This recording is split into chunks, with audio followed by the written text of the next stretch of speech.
Hello everyone, I'm Shweta and I'm a postgraduate. I have done my bachelor's and master's in applied psychology.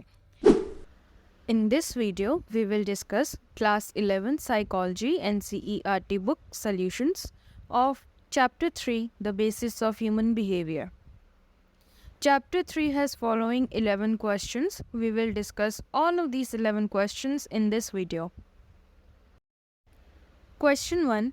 How does the evolutionary perspective explain the biological basis of behavior? Evolution एक बहुत ही slow और एक order में होने वाला biological change होता है जो एक स्पीशी में हंड्रेड्स ऑफ जनरेशन के बाद शो होना शुरू होता है. एवोल्यूशन नेचुरल सिलेक्शन के प्रोसेस के थ्रू होता है. नेचुरल सिलेक्शन वो प्रोसेस होता है जिसमें कोई भी स्पीशी या population of living organism adapt करते हैं और चेंज होते हैं to meet the environments demand. Evolution की वजह से फॉलोइंग बायोलॉजिकल चेंजेस हुए हैं in human being. First, human brain being bigger and developed. From generation to generation human beings का जो ब्रेन है वो डेवलप होता गया है इन टू वेज. फर्स्ट, उसका साइज़ बड़ा होता गया है. सेकेंडली, ब्रेन की कैपेसिटी बढ़ती गई है in the sense of cognitive behaviours, यानी जो कॉग्निटिव फंक्शंस है वो इंक्रीज होते गए हैं फ्रॉम जनरेशन टू जनरेशन, जैसे perception, memory, reasoning, problem solving, use of language etcetera. Second biological change is ability to walk upright on two legs, यानी दो पैरों पे सीधे खड़े होकर चलना, ये भी एक बायोलॉजिकल चेंज हुआ है. Third is a workable opposing थम, यानी हाथों में अलग से थम का होना. Question 2. Describe how the neurons transmit information. एक ह्यूमन बीइंग में बिलियंस ऑफ न्यूरॉन्स होते हैं. उन सारे बिलियंस ऑफ न्यूरॉन्स के 3 मेन कंपोनेंट्स होते हैं जिसके ज़रिए या जिनके थ्रू वो न्यूरॉन इंफॉर्मेशन ट्रांसमिट करते हैं. वो 3 कंपोनेंट्स है dendrites, soma and axon. First, dendrites. Dendrites का काम होता है इंफॉर्मेशन को रिसीव करना जो एक इलेक्ट्रिकल इम्पल्स में होती है. डेंड्राइट्स ब्रांच की तरह दिखते हैं और एक न्यूरॉन का सबसे पहला स्ट्रक्चर या पार्ट होते हैं. Second is Soma. Dendrites information को सोमा में सेंड करते हैं. सोमा एक सेल बॉडी होती है जो एक मेन पार्ट होता है न्यूरॉन का. इसमें न्यूक्लियस होता है और साइटोप्लाज्म होता है. सोमा से इंफॉर्मेशन एक्सॉन में जाती है जो एक न्यूरॉन का सबसे लंबा यानी एक लॉन्ग पार्ट होता है. फिर एक्सॉन से इंफॉर्मेशन टर्मिनल बटन्स में जाती है जो एक्सॉन का ही पार्ट होता है. और टर्मिनल बटन्स एंड पार्ट होता है किसी भी न्यूरॉन का. यहाँ से इंफॉर्मेशन या तो दूसरे न्यूरॉन में पास ऑन होती है या फिर किसी मसल या ग्लैंड में जाती है. अब एक न्यूरॉन में जब एक इंफॉर्मेशन डेंड्राइट्स में गई, उसके बाद सोमा में गई, फिर एक्सॉन में गई, फिर टर्मिनल बटन्स में गई, उसके बाद इंफॉर्मेशन जब अगर दूसरे न्यूरॉन में पास ऑन होती है तो वो न्यूरोट्रांसमीटर्स के फॉर्म में पास ऑन होती है. और एक न्यूरॉन और दूसरे न्यूरॉन के बीच एक गैप होता है जिसको साइनेप्टिक क्लेफ्ट कहते हैं. और इसमें इंफॉर्मेशन जब पास होती है from one neuron to another, इसको साइनेप्स कहते हैं.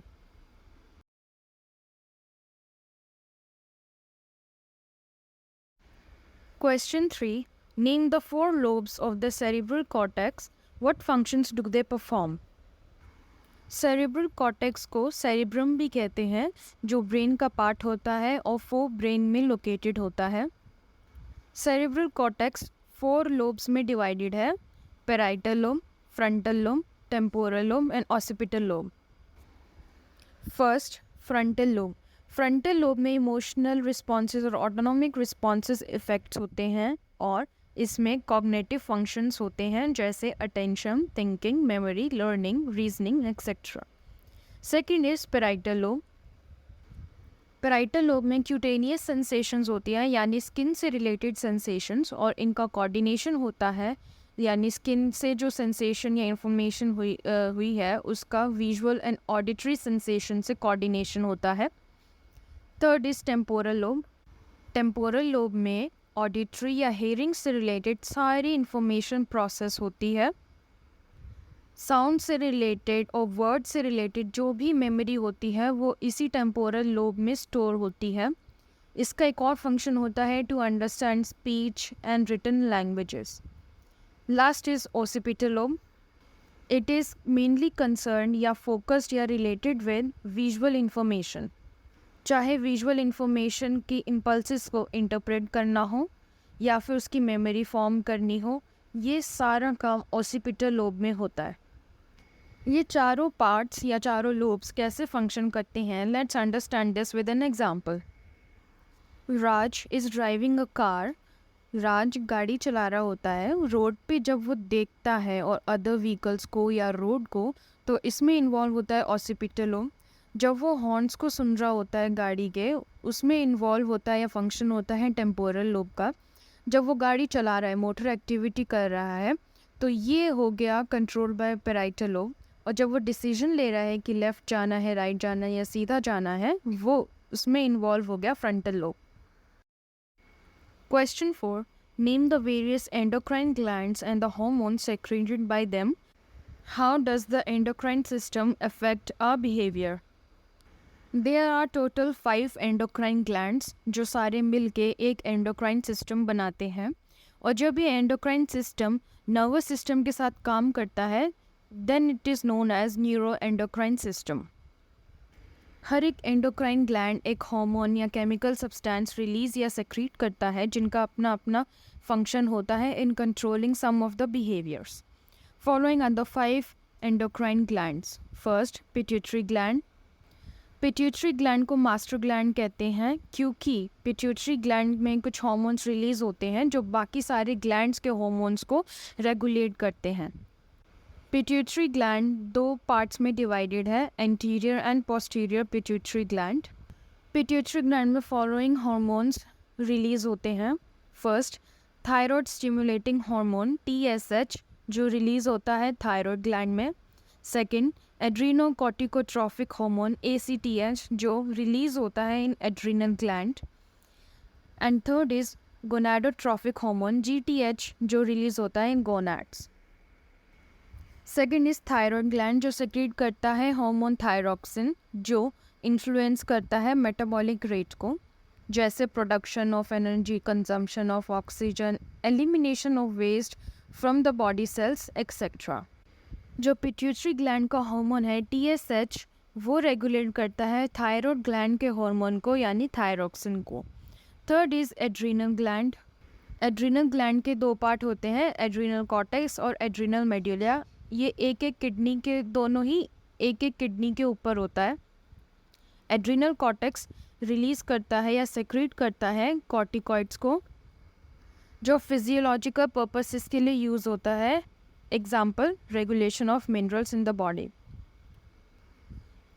एंटीरियर पिट्यूटरी ग्लैंड का हार्मोन ACTH वो रेगुलेट करता है या और कंट्रोल करता है एड्रीनल कॉर्टेक्स को।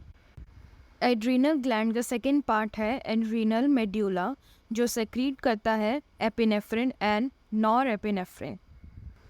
इन हार्मोन्स का काम होता है सिंपैथेटिक एक्टिवेशन को संभालना, जैसे increased heart rate, oxygen consumption, metabolic rate etcetera. Fourth is pancreas. Pancreas digestive system में भी इन्वॉल्व होता है और एंडोक्राइन सिस्टम में भी इन्वॉल्व होता है।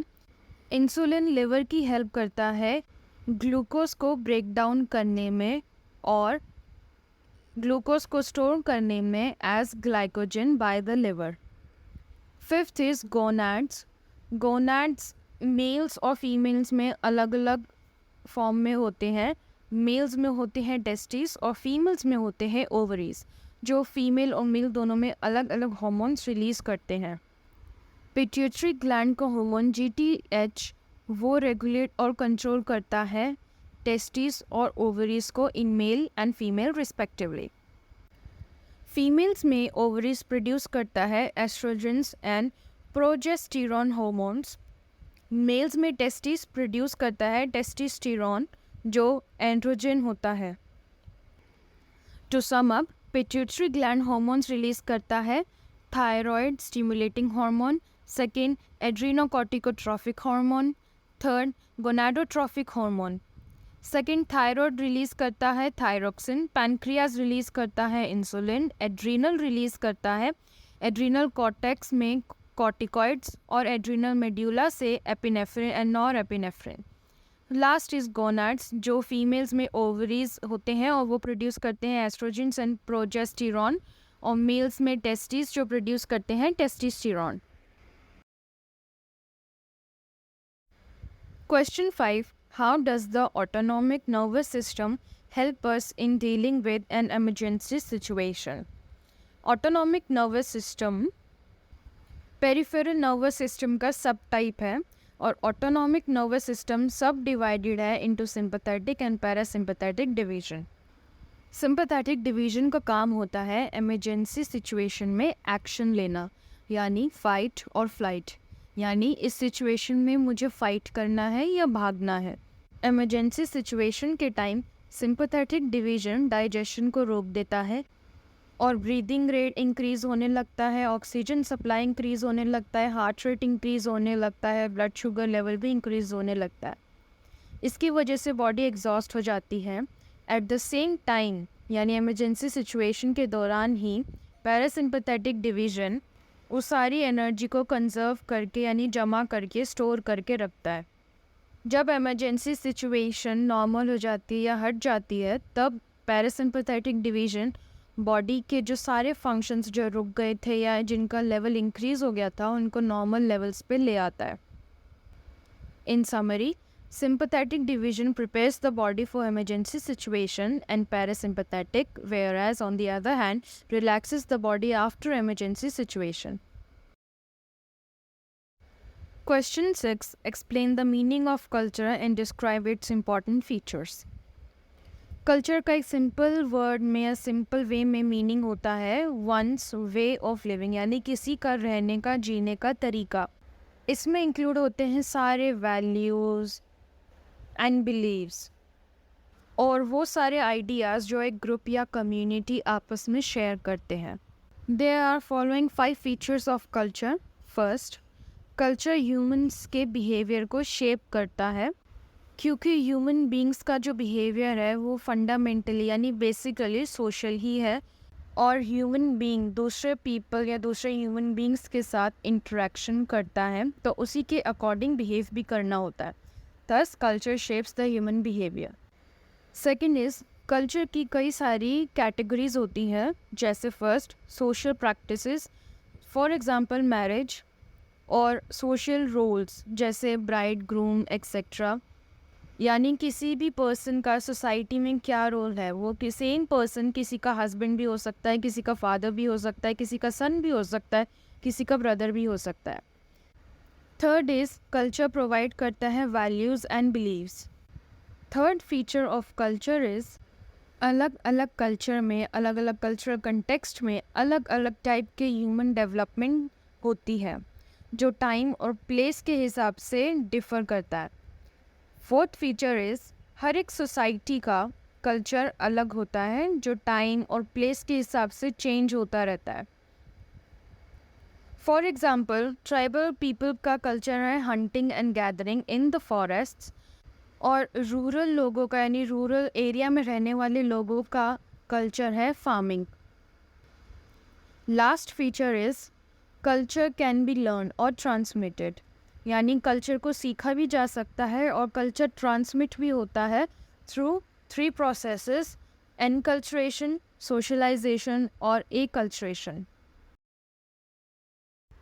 Question 7. Do you agree with the statement that biology plays an enabling role while specific aspects of behavior are related to cultural factors? Give reasons in support of your answer. यानी जितना role biology का है किसी भी human behaviour में उतना ही role cultural factors का भी है। क्या आप इस स्टेटमेंट से एग्री करते हैं? The answer is yes. Both biology and culture play significant role in humans' behavior. क्योंकि जो ह्यूमन बीइंग का बिहेवियर है वो बहुत कॉम्प्लेक्स होता है और कई सारे फैक्टर्स के कॉम्बिनेशन से बना होता है, ना कि किसी सिंगल फैक्टर से। बायोलॉजिकल एक्सप्लेनेशन फोकस करता है on the role of nervous system, brain, genes and hormones in any human behaviour. Whereas जो कल्चरल एक्सप्लेनेशन है ऑफ ह्यूमन बिहेवियर का वो फोकस करता है on the role of values, way of living, beliefs, social interaction. दोनों culture और biological together determine करते हैं किसी भी ह्यूमन बिहेवियर को। फॉर एग्ज़ाम्पल, एक चाइल्ड लैंग्वेज को लर्न करता है with the help of biological processes of nervous system and brain part temporal lobe, और फिर वही चाइल्ड उस लैंग्वेज को यूज़ करता है to socialise with other people, यानी कि culture process. Question 8, describe the main agents of socialisation. Socialisation का मतलब होता है कोई भी इंडिविजुअल वो सारी नॉलेज, स्किल्स और डिस्पोजिशन सीखता है जो उसे हेल्प करती है टू सोशलाइज या interact with other members of group and society. और इन सब नॉलेज, स्किल्स और डिस्पोजिशन को सीखने में या लर्न करने में हेल्प करते हैं वो सारे लोग जो हमसे रिलेटेड होते हैं, और इनको कहते हैं socialisation agents. They are following socialisation agents. First, parents. Parents different type की पेरेंटिंग स्टाइल्स या स्ट्रैटेजीज़ को अडॉप्ट करके अपने चाइल्ड को ये सिखाते हैं कि कैसे और किस तरीके से बिहेव करना चाहिए, और ये सिखाने में वो या तो उनको रिवॉर्ड दे सकते हैं यानी हंस सकते हैं, या स्माइल दे सकते हैं, अप्रिशिएट कर सकते हैं, या फिर पनिश कर सकते हैं अगर वो मिसबिहेव करे तो। Second agent is school. School में हमें डिसिप्लिन सिखाया जाता है और एक इंटरेक्शन करने का फॉर्मल तरीका भी सिखाया जाता है कि हमें किसी से कैसे इंटरेक्ट करना चाहिए, सोसाइटी में कैसे बिहेव करना चाहिए, और जो ये हम सीखते हैं by teachers and peers. Third is peer group. Peer का मतलब होता है वो सारे लोग जो मोर और लेस हमारी या सेम एज के होते हैं, और इन्हीं पीयर ग्रुप में से हम फ्रेंड्स बनाते हैं जो हमें इन्फ्लुएंस करते हैं टू सोशलाइज, और इनसे हम इनकी लोगों की कंपनी से, अपने पीयर की और फ्रेंड्स की, हम कई सारी गुड क्वालिटीज़ या वैल्यूज़ भी सीखते हैं जो हेल्प करती हैं in socialise. Fourth and last is media influences. Media में सारी तरह के मीडिया आ गई, चाहे वो प्रिंट मीडिया हो, विजुअल मीडिया हो, ऑडियो मीडिया हो, या फिर इंटरनेट या सोशल नेटवर्किंग साइट्स हो। मीडिया हर एक इंडिविजुअल के लाइफ में बहुत बड़ा रोल प्ले करता है इन सोशलाइजेशन। फॉर एग्ज़ाम्पल, जैसे मीडिया में, फॉर टीवी मीडिया, टेलीविज़न यानी ऑडियो विजुअल मीडिया में वायलेंस दिखाया गया है इन अ मूवी और एनी शो, तो चिल्ड्रन उस चीज़ को, और एडोलेसेंट भी, चिल्ड्रन और एडोलेसेंट उसको ऑब्ज़र्व करेंगे और फिर वो उसी चीज़ को अपनाएंगे नेक्स्ट टाइम वो किसी के साथ इंटरेक्ट करेंगे।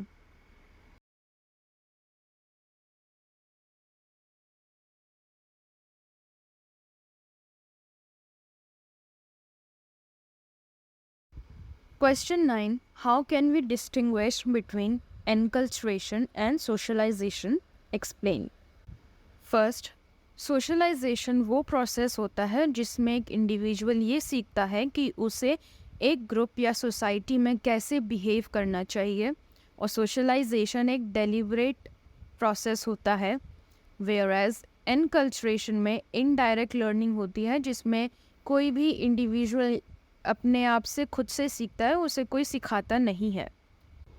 सेकेंडली, सोशलाइजेशन पूरी लाइफ टाइम चलता रहता है, यानी it's a life time process, whereas enculturation में वो सारी लर्निंग इन्वॉल्व होती है जो ऑलरेडी अवेलेबल है in socio cultural context of a human being. Socialisation can be learned through various socialisation agents जैसे parents, school, peer group, media, whereas enculturation is learned by observation learning. Fourth is socialisation का focus होता है in learning acceptable behaviour, यानी जो society में acceptable हो वैसे behaviour को अडॉप्ट करना, whereas एनकल्चरेशन का फोकस होता है कुछ भी लर्न करना या कुछ भी सीखना जो ऑलरेडी प्रेजेंट है in socio cultural context. Question 10. What is meant by acculturation? Is acculturation a smooth process? Discuss.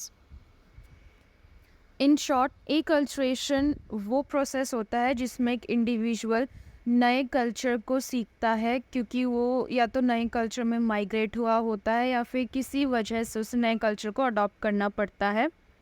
और कोई भी इंडिविजुअल कैसे उस कल्चर को अपनाता है या नहीं अपनाता है, या अपनी आइडेंटिटी को छोड़ता है या नहीं छोड़ता है, इसके ट्रांजिशन पे और उस इंडिविजुअल की लर्निंग कैपेसिटी पे ये डिपेंड करता है कि वो एकल्चरेशन प्रोसेस स्मूथ होगा या नहीं.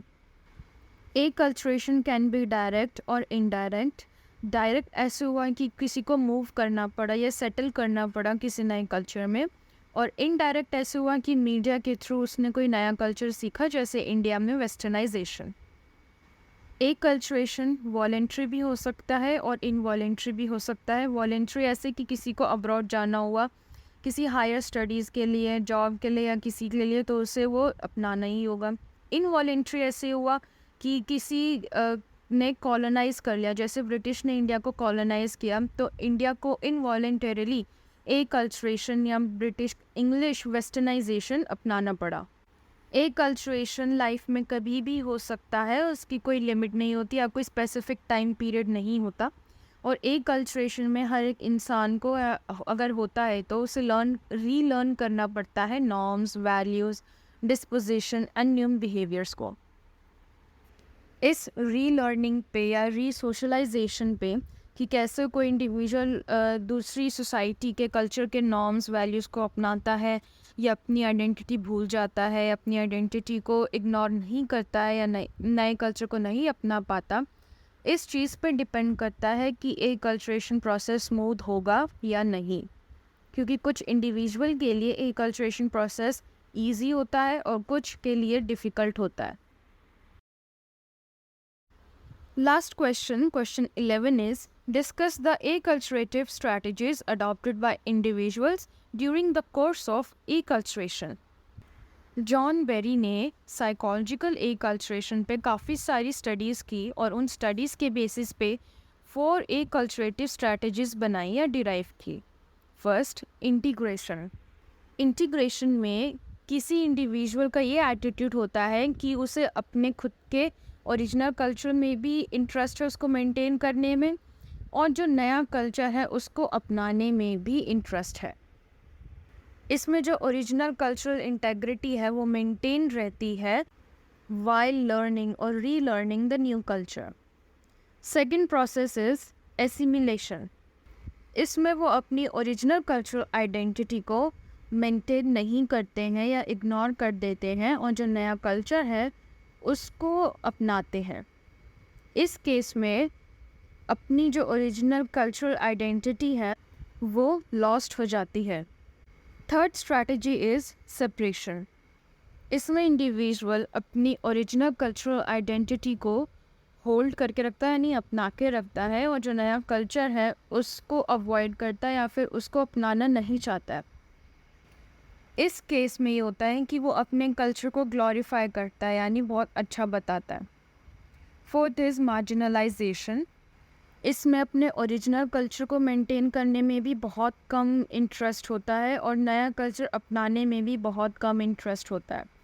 इस सिचुएशन में पर्सन अनडिसाइडेड रहता है कि उसे क्या करना चाहिए और कैसे रहना चाहिए, और इसमें स्ट्रेस भी होता है.